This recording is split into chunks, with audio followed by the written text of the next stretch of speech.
बाबा साहब का जो भी विरोध कर रहा है, वो समझिए संविधान का जो विरोध कर रहा है वो देशद्रोही है। जो लोग देश में संविधान को नहीं मानते हैं, मनुस्मृति को लागू करना चाहते हैं, आरक्षण को खत्म करना चाहते हैं, वही लोग तो ये सब बात कर रहे हैं। आरक्षण कोई भीख नहीं है, आरक्षण हमारा हक और अधिकार है।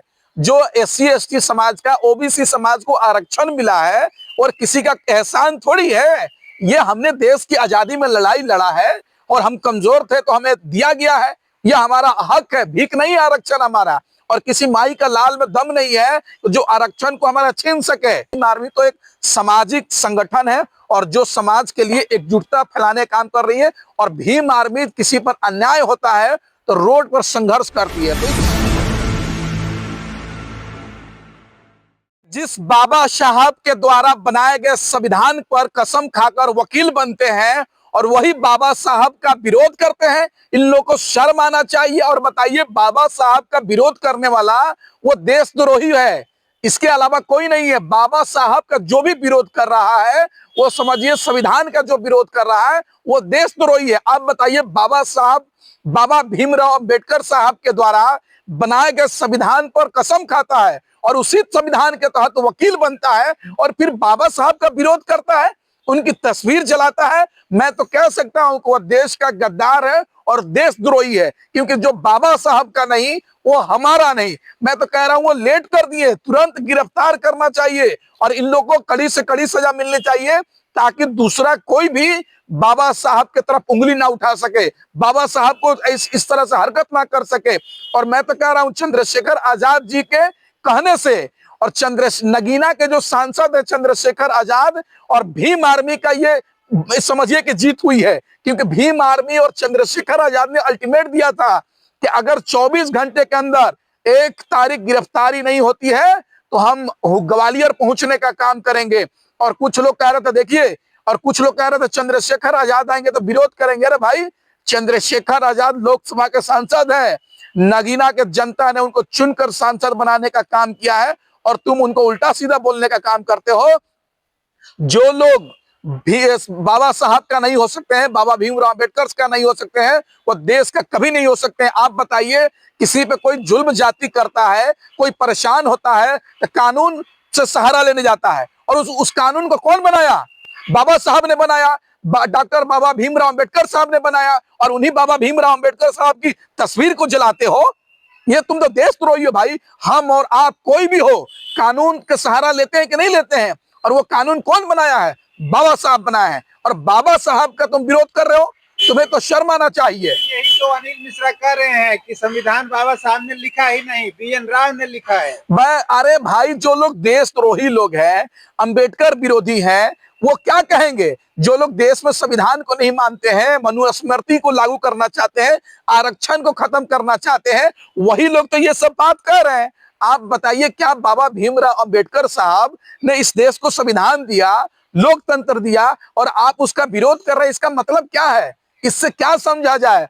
वो देश का प्रधानमंत्री हो, राष्ट्रपति हो, कोई भी हो, बाबा साहब की तस्वीर पर जाकर माल्यार्पण करता है, चाहे वो किसी भी विचारधारा का हो, भाजपा का हो चाहे कांग्रेस का हो, और उसके बाद भी कोई जाकर बाबा साहब का विरोध कर रहा है। इसे क्या समझा जाए?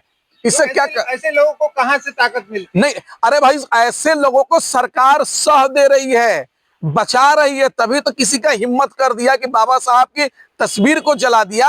आप बताइए, अगर उसके अंदर डर रहता तो ये काम करता? आप बताइए ना, आप बताइए, कोई भी इंसान होगा जो बाबा साहब के इस तरह से बेइज्जत नहीं कर सकता है, उनकी तस्वीर को नहीं जला सकता है। वो अनिल मिश्रा का एक ही कहना है कि जब तक इस देश में आरक्षण खत्म नहीं होगा और जब तक लोग ये मानेंगे नहीं कि हाँ संविधान बाबा साहब ने नहीं लिखा, तब तक मेरा आंदोलन जारी रहेगा। आप बताइए, आरक्षण कोई भीख नहीं है, आरक्षण हमारा हक और अधिकार है। जो SC ST समाज का, OBC समाज को आरक्षण मिला है और किसी का एहसान थोड़ी है। ये हमने देश की आजादी में लड़ाई लड़ा है और हम कमजोर थे तो हमें दिया गया है। यह हमारा हक है, भीख नहीं आरक्षण हमारा।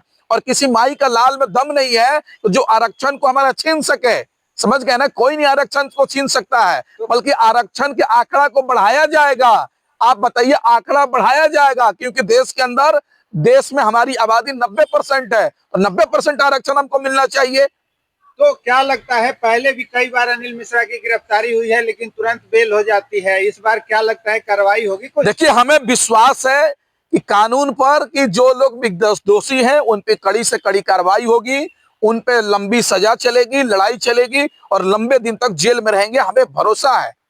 जो ग्वालियर हाई कोर्ट है, वहाँ के जो जस्टिस थे, वहाँ के न्यायाधीश थे सुरेश कैद जी, उनके आदेश पर वहाँ मूर्ति लगाने का ऑर्डर जारी होता है, मूर्ति बन के आ जाती है, लेकिन मिश्रा जी विरोध में उतर जाते हैं। वही तो कह रहे हैं कि मध्य प्रदेश सरकार क्या कर रही है, प्रधानमंत्री मोदी जी कर क्या रहे हैं, ये जवाब देकर जब सीजीआई ने कह दिया, जब जज साहब ने कह दिया कि बाबा भीमराव अंबेडकर साहब की मूर्ति लगेगी ग्वालियर हाई कोर्ट में, तो क्यों नहीं लगा?